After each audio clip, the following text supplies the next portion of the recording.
Entre las páginas de la vida del Papa Francisco se esconde un acontecimiento que muy pocos conocen. Y es que Bergoglio no solo no quería ser Papa, sino que lo rechazó con fuerza la primera vez. Era el año 2005. Las campanas del Vaticano anunciaban la terrible noticia. Juan Pablo II había fallecido. Dentro del cónclave, bajo el techo majestuoso de la Capilla Sixtina, 115 cardenales entraron en silencio. Antes de cruzar las puertas selladas, pronunciaron el juramento sagrado: guardar silencio absoluto sobre lo que ocurriría dentro. El humo blanco no saldría hasta que el Espíritu Santo hablara. Durante los primeros días, las votaciones se sucedían 2 veces por la mañana y 2 por la tarde. Cada cardenal escribía el nombre elegido en un pequeño papel, caminaba hasta el altar y lo depositaba en una urna de plata. Luego, 3 escrutadores contaban los votos y tras cada ronda sin consenso, los papeles eran quemados y el humo negro ascendía al cielo. Fuera el mundo esperaba con expectación, pero dentro el proceso era lento, reflexivo, cargado de silencio y oraciones.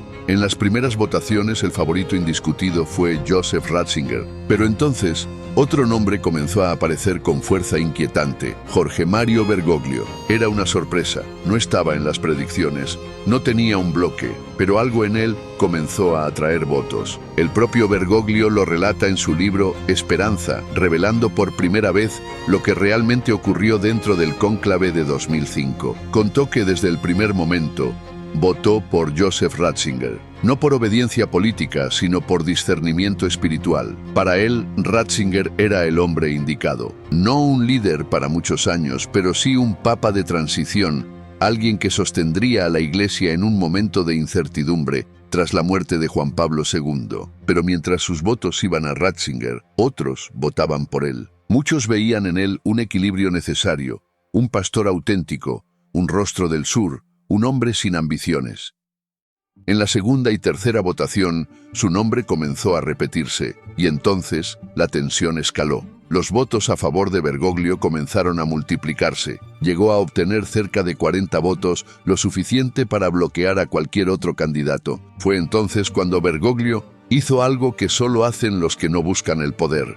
Pidió que no lo eligieran. De forma discreta, habló con algunos cardenales clave. Dijo que no sentía ese llamado, que sería un error dividir la Iglesia y que no quería que su nombre se convirtiera en piedra de tropiezo. No me voten, no cambiaré de opinión.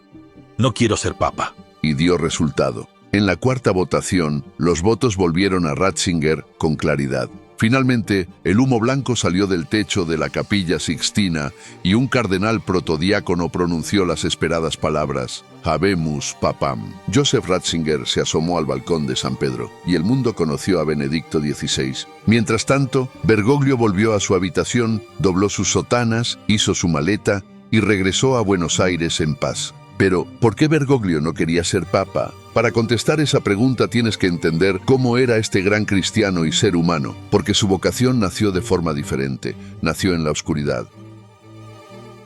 Bergoglio nació en una casa humilde del barrio de Flores, en Buenos Aires, cuando el mundo se preparaba para la Segunda Guerra Mundial. Desde niño, Bergoglio no fue el más fuerte ni el más popular, pero escuchaba, observaba, se hacía preguntas que otros evitaban. Y un día, con solo 17 años, entró en una iglesia, no por rutina, sino por vacío, por necesidad. Se confesó, y ocurrió algo extraordinario. Sintió el llamado de Dios. No fue una visión, fue una certeza absoluta de que su vida ya no era suya.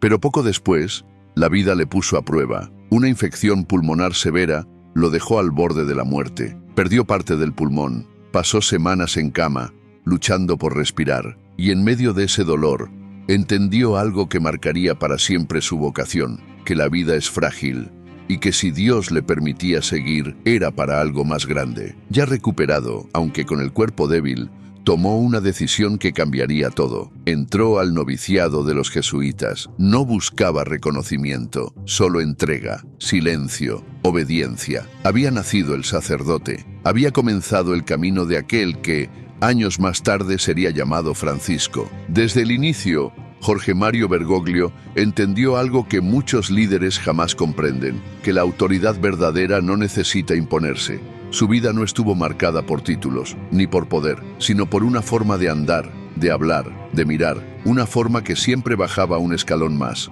Cuando fue nombrado obispo auxiliar de Buenos Aires, no se mudó al palacio episcopal. Se quedó en un pequeño apartamento junto a una parroquia. Cocinaba él mismo, limpiaba su habitación, lavaba sus platos, viajaba en colectivo, caminaba entre la gente sin guardias ni privilegios. Lo llamaban el cardenal del pueblo.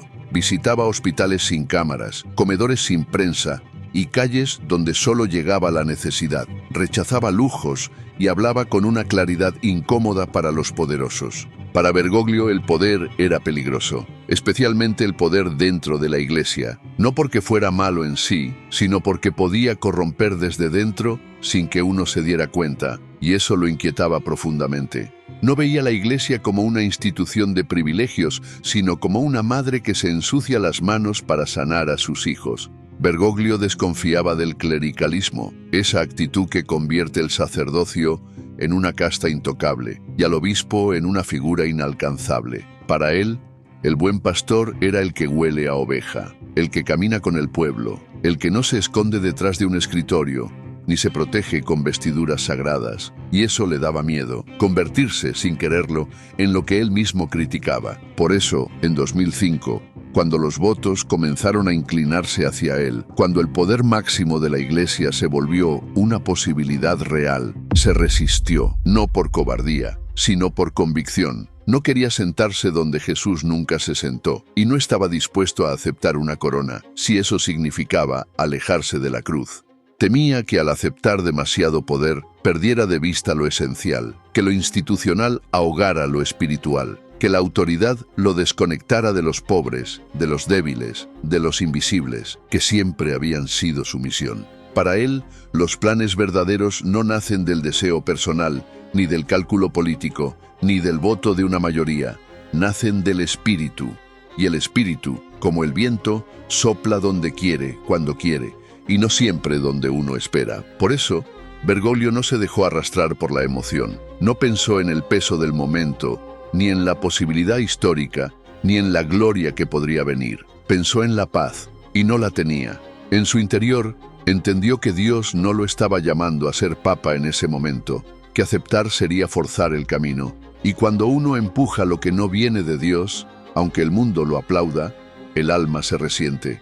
Muchos lo vieron como un acto de humildad, y lo fue, pero fue también un acto de fe radical, creer que aunque todos los ojos lo señalaban, su hora no había llegado, y que si debía ser papa algún día, no sería por maniobra, sino por misión. El cónclave de 2005 no fue una derrota para él, fue una entrega, una renuncia interior, y una forma de decirle a Dios: no quiero estar donde tú no me pones. Pasaron 8 años. Bergoglio había vuelto a su diócesis, a su vida de siempre, aunque algo había cambiado. En Roma, Bergoglio se había ganado un respeto profundo, incluso de quien ahora ocupaba la sede de Pedro, Benedicto XVI. Pero en febrero de 2013, el mundo se detuvo.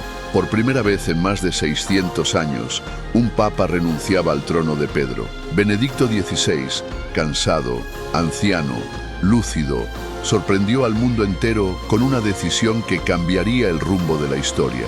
La Iglesia no estaba acostumbrada a ver a un papa bajar la cabeza. Renunció no por debilidad, sino por amor a la Iglesia, y al hacerlo, provocó una sacudida. Obispos, cardenales, fieles, medios, todos se preguntaban quién sería el próximo sucesor de Pedro. Europa ya no tenía el mismo peso de antes. África y Asia emergían.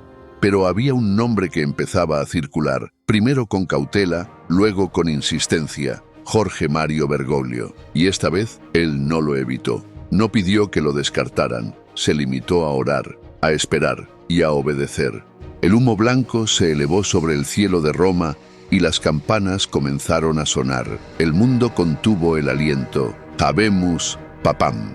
Hubo unos segundos de silencio y luego el anuncio: Georgium Marium Bergoglio, el cardenal argentino, el jesuita, el que viajaba en colectivo, el que vivía en una pensión, el que nunca quiso ser protagonista, ahora era el papa. Desde el balcón de San Pedro, el nuevo pontífice apareció con una sencillez que desarmó al mundo. No alzó los brazos ni gritó su victoria, solo se inclinó y pidió una oración. Ese gesto cambió la historia. Era el inicio de un nuevo tiempo. Por primera vez en más de 2000 años, un papa no era europeo. No venía del corazón de Roma, ni de las aristocracias eclesiásticas, ni de los grandes salones del Vaticano. Venía del sur, de un barrio humilde, de una iglesia que caminaba entre villas y comedores, no entre mármoles y tronos. Y además, por primera vez en la historia, el papa era jesuita, perteneciente a una orden que durante siglos había hecho votos de obediencia, pero que nunca había ocupado la cátedra de Pedro. Cuando le preguntaron qué nombre quería tomar, no dudó. Miró al cardenal que lo había abrazado y le dijo: Francisco. No eligió un nombre imperial ni un nombre doctrinal. Eligió al santo de la pobreza radical, San Francisco de Asís, el hombre que dejó todo para abrazar a los leprosos, el que caminó descalzo y reconstruyó la iglesia con nada más que fe y ternura. En una iglesia marcada por el poder, los escándalos financieros y los muros que separaban a Roma del mundo real, el nuevo papa enviaba un mensaje claro: volver a lo esencial, al Evangelio. El símbolo era inmenso, y el mundo entero comenzó a preguntarse: ¿qué clase de papa sería Francisco? En sus primeros años de pontificado, realizó viajes apostólicos que no fueron simbólicos, sino profundamente transformadores. Viajó a Tierra Santa, donde caminó sobre los mismos lugares donde caminó Cristo, y pidió que cesara el odio que aún divide a Jerusalén. En África, abrazó a niños desnutridos, a víctimas de guerras civiles, y denunció el tráfico de armas que alimenta el dolor de los pobres. En Asia, visitó Filipinas, Sri Lanka, Myanmar y Japón, hablando de paz en medio de la tensión y de esperanza en medio de la persecución religiosa.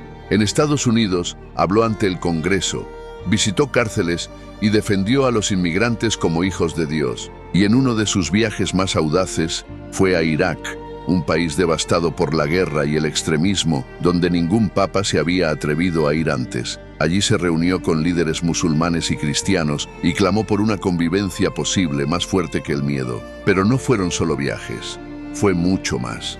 Fue una apertura real al diálogo interreligioso.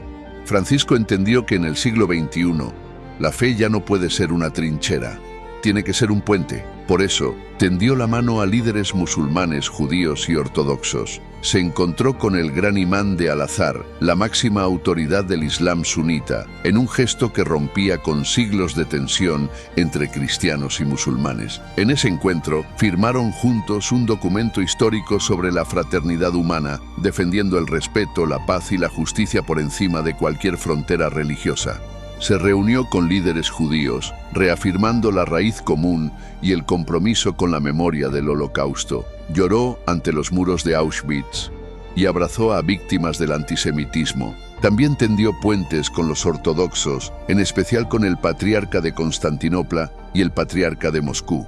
En Cuba, protagonizó un encuentro histórico con el patriarca Kirill, el primer abrazo entre Roma y Moscú en más de 1000 años. Francisco no buscaba uniformidad, buscaba algo más profundo, unidad en la diversidad, porque entendía que el futuro de la humanidad no está en vencer al otro, sino en reconocerlo como hermano. Todo esto no era una estrategia diplomática, era coherencia espiritual, porque Francisco se había definido desde el inicio como el Papa de la Misericordia. Su lema episcopal lo decía todo: miserando adque eligendo, que significa lo miró con misericordia y lo eligió.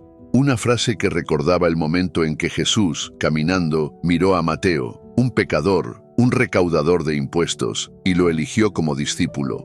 Ese lema no era decorativo, era la brújula de su vida. Francisco jamás olvidó que él mismo fue elegido no por sus méritos, sino por gracia, y por eso su mirada sobre los demás no era de juicio, sino de ternura. No justificaba el pecado, pero jamás condenaba al pecador, porque sabía, desde lo más profundo de su ser, que la misericordia es más escandalosa que la justicia, y que el corazón de Cristo no late por los perfectos, sino por los heridos. Por eso, en el año 2015, proclamó un acontecimiento único: el Jubileo Extraordinario de la Misericordia, un un año entero dedicado a predicar el perdón, la compasión y la ternura de Dios. No se celebró solo en Roma. Cada diócesis del mundo abrió una puerta santa como símbolo de una iglesia abierta, no a los justos, sino a los que necesitaban una segunda oportunidad.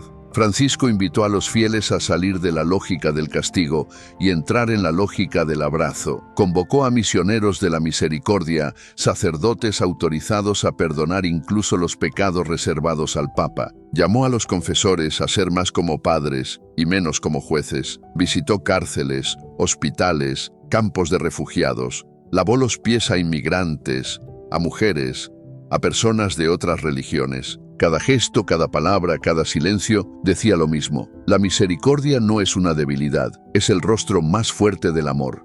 Y ese rostro, el rostro de Cristo, era el que Francisco quería mostrar al mundo. El pontificado de Francisco no fue un camino de rosas. Desde el principio supo que el siglo XXI traía desafíos tan complejos como antiguos. La Iglesia, herida por los escándalos de abusos sexuales, enfrentaba una de sus peores crisis morales. Las víctimas alzaban la voz, la vergüenza se multiplicaba y el clamor por justicia ya no podía ser ignorado. Francisco no escondió la gravedad de la situación, pidió perdón públicamente, lloró con las víctimas y comenzó una reforma profunda para acabar con la impunidad. Pero no fue fácil, porque detrás de cada caso había silencio institucional, estructuras de poder, redes que resistían cualquier intento de transparencia. Y a esa herida se sumó otra, la polarización interna. Dentro de la Iglesia, las tensiones crecían. Unos lo acusaban de ser demasiado blando, otros de ser demasiado rígido. Las redes sociales amplificaban cada gesto y cada palabra, pero Francisco no se quedó callado. Habló sobre temas antes prohibidos para un papa. Durante una rueda de prensa en el vuelo de regreso de su primer viaje apostólico a Brasil, dijo: «Si un gay acepta al Señor y tiene buena voluntad, ¿quién soy yo para juzgarlo?». Esta fue una de sus muchas frases icónicas. Prefiero una iglesia accidentada por salir a las calles que una iglesia enferma por encerrarse. No podemos ser cristianos a tiempo parcial. La corrupción es la peor plaga social y en 2020 llegó la pandemia. El COVID-19 cerró templos, paralizó peregrinaciones y detuvo la vida pública de millones. Francisco se quedó solo en una plaza de San Pedro vacía, bajo la lluvia, frente al Santísimo expuesto. Esa imagen, silenciosa y desgarradora, fue una fotografía del alma del mundo. Y en esa noche, cuando parecía que Dios mismo se había escondido, el Papa alzó la voz y dijo: «No estamos solos». Fue uno de los momentos más potentes de su pontificado, porque en el mayor desamparo colectivo del siglo, eligió quedarse en pie. Desde el primer día, su estilo provocó resistencias. No usaba la capa roja de gala, no vivía en el palacio, no hablaba en latín, no imponía, escuchaba. Y eso, para muchos, fue demasiado. Los sectores más conservadores de la Iglesia comenzaron a verlo como una amenaza. Lo acusaban de relativista, de ambiguo, de progresista. Lo señalaban por hablar de acogida antes que de norma, de misericordia antes que de condena. Algunos cardenales llegaron a escribirle cartas públicas pidiéndole aclaraciones. Otros lo acusaron, sin pruebas, de herejía. Lo comparaban con Pablo VI, con Juan XXIII, incluso con Lutero. Pero él no respondía ni se defendía. Solo seguía con rostro sereno, con pasos lentos y con una convicción que superaba la crítica. Porque sabía que no había llegado para gustar, sino para servir. Y que toda verdadera reforma, antes de florecer, tiene que doler.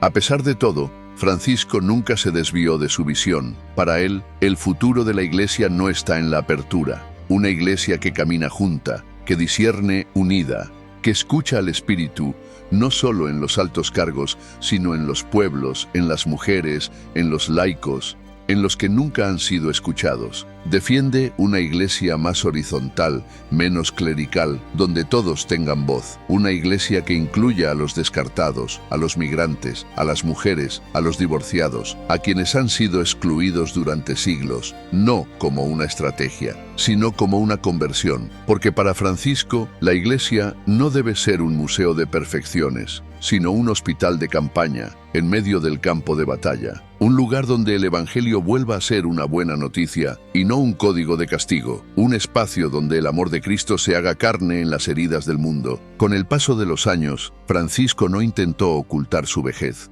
No fingió juventud ni disimuló dolor al caminar. Al contrario, la abrazó con serenidad, con sabiduría y con una lucidez desconcertante. Habló abiertamente de la muerte, no como un final trágico, sino como una entrega definitiva, como una semilla que cae para dar fruto. En varias ocasiones insinuó que podría renunciar, como lo hizo Benedicto XVI, si hubiera sentido que ya no podía guiar a la Iglesia con la claridad que exige el cargo. Pero mientras el cuerpo resistiera, él seguiría, con su bastón y con su silla de ruedas. Hablaba de la vejez como una gracia, como un tiempo de cosecha y una oportunidad para preparar el legado. Y eso hizo hasta un soleado domingo de Pascua, el día de la resurrección. La plaza de San Pedro estaba abarrotada de fieles que esperaban la tradicional bendición, Urbi et Orbi. Ese sería el último día en el que el Papa Francisco saldría a la plaza. Desde el balcón central de la Basílica de San Pedro, ante una multitud reunida bajo el cielo romano, se dejó ver. Su salud estaba frágil, llevaba semanas debilitado, con el cuerpo cansado y la voz quebrada, pero aún así quiso aparecer. Estaba en silla de ruedas con la cabeza ligeramente inclinada, los ojos más apagados que de costumbre, y con voz suave dijo: «Queridos hermanos y hermanas, feliz Pascua. El maestro de la ceremonia os leerá el mensaje». Y sin más se retiró, pero no era suficiente para él. No quería que su última Pascua fuera desde el balcón, distante, simbólica. Quería tocar de nuevo al pueblo, sentirlo, y entonces, tras la misa, se volvió hacia su enfermero personal, Massimiliano Strapetti, el hombre que lo había acompañado en los días más duros de su vejez. Con voz baja, pero decidida, le preguntó: «¿Crees que podré hacerlo?». Strapetti lo miró. Sabía que estaba agotado, pero también sabía que no podía negarle ese deseo, y entonces asintió. Y con esa bendición silenciosa, el Papa se preparó para una última caminata, desde el corazón. Con esa aprobación, Francisco decidió recorrer la plaza en el papamóvil, saludando y bendiciendo a los presentes. Subió al papamóvil y la plaza lo recibió con una mezcla de asombro, emoción y lágrimas. No lo esperaban, nadie lo había anunciado, pero ahí estaba, el pastor saliendo a buscar a su rebaño una vez más. Con una sonrisa, saludaba a los fieles y bendecía a los niños. Miles de personas emocionadas en la plaza le buscaban, y al terminar el recorrido volvió a girarse hacia su enfermero y le susurró lo que serían sus últimas palabras públicas: «Gracias por traerme de vuelta a la plaza». Una frase pequeña, pero para quien entiende el lenguaje del alma, lo decía todo. Él ya se estaba despidiendo. Esa noche, el Papa descansó en su residencia de la Casa de Santa Marta. Comió poco, rezó y pidió descansar. A la mañana siguiente, a las 5:30 de la mañana del lunes, Strapetti notó algo distinto. El rostro del Papa se había apagado. Lo llamó por su nombre, pero Francisco no respondió. Solo movió débilmente la mano, como despidiéndose. El médico personal, Sergio Alfieri, llegó de inmediato, pero ya era tarde. Francisco estaba en coma, no respondía a ningún estímulo, pero no sufría. Su rostro estaba sereno, su respiración apenas un hilo de vida. El enfermero lo acarició por última vez, y el doctor, al verlo, entendió. El tiempo del siervo había terminado. A las 7:30 de la mañana, el Papa Francisco, así como vivió, murió en la sencillez. Tenía 88 años. Su cuerpo, ya frágil desde hacía tiempo, no resistió más. La infección respiratoria que lo había obligado a permanecer hospitalizado durante semanas no se fue del todo. Aunque había regresado al Vaticano y aunque impartió su última bendición, Urbi et Orbi, en Pascua, todos sabían, y él también lo sabía, que el final estaba cerca. La noticia no tardó en recorrer el mundo. Las campanas de San Pedro comenzaron a sonar. La plaza quedó inmóvil. Los fieles comenzaron a acercarse en silencio. Algunos rezaban, otros lloraban. Y todos, de alguna manera, comprendían que algo sagrado había terminado. Todo estaba cargado de una profunda reverencia, de esa mezcla de tristeza y gratitud que solo ocurre cuando muere alguien que cambió el mundo. Se activó el protocolo de la sede vacante, el tiempo entre dos papas. El anillo del pescador fue retirado y destruido. Se preparó el cuerpo y se organizó con respeto y recogimiento el funeral del Papa, que reía con los pobres y lloraba con los heridos. Los peregrinos llegaron de todas partes, desde los rincones más olvidados de América Latina hasta los márgenes de África, desde las periferias de Asia hasta los barrios obreros de Europa. No venían a despedir a un líder, venían a honrar a un padre que nunca olvidó de dónde venía, que no predicó desde el mármol, sino desde la calle, que caminó entre refugiados, entre presos, entre descartados, y que nunca dejó de escuchar, incluso cuando ya no podía caminar. Francisco no dejó un palacio ni estructuras monumentales, dejó algo más difícil de construir y más imposible de destruir: un legado. Fue el Papa que rompió el protocolo y abrió la puerta, el que bajó del balcón papal para estar al nivel del pueblo, el que no buscó imponer, sino escuchar, el que prefirió la coherencia al aplauso y la verdad al cálculo político. Su legado es haberle devuelto al mundo la imagen más auténtica del cristianismo. Lo repitió sin descanso: el rostro de Dios está en el que sufre. Francisco reformó la Iglesia, no solo desde los decretos, sino desde la cultura del encuentro. Defendió la misericordia como el centro del mensaje cristiano. Vivió el diálogo, predicó con la verdad y, lo más difícil de todo, lo hizo con humildad. En una sociedad que castigaba, él habló de segundas oportunidades. Francisco no buscó crear una iglesia perfecta, sino una iglesia más humana, más cercana y más verdadera, y que gracias a él se atrevió a volver a su esencia, a Jesús. Que su alma encuentre la paz que tantas veces buscó para el mundo, que el cielo lo reciba con los brazos abiertos. Descansa en paz, Francisco. Amén. Si aún no lo has visto, tienes que ver este vídeo, porque su muerte marca el cumplimiento de una profecía. La profecía de Malaquías, ocultada durante siglos en los archivos secretos del Vaticano, revelaba que después del Papa número 112 vendría el juicio. Mira el vídeo para conocer las 3 pistas que relacionan al Papa Francisco con esta poderosa profecía. Bendiciones.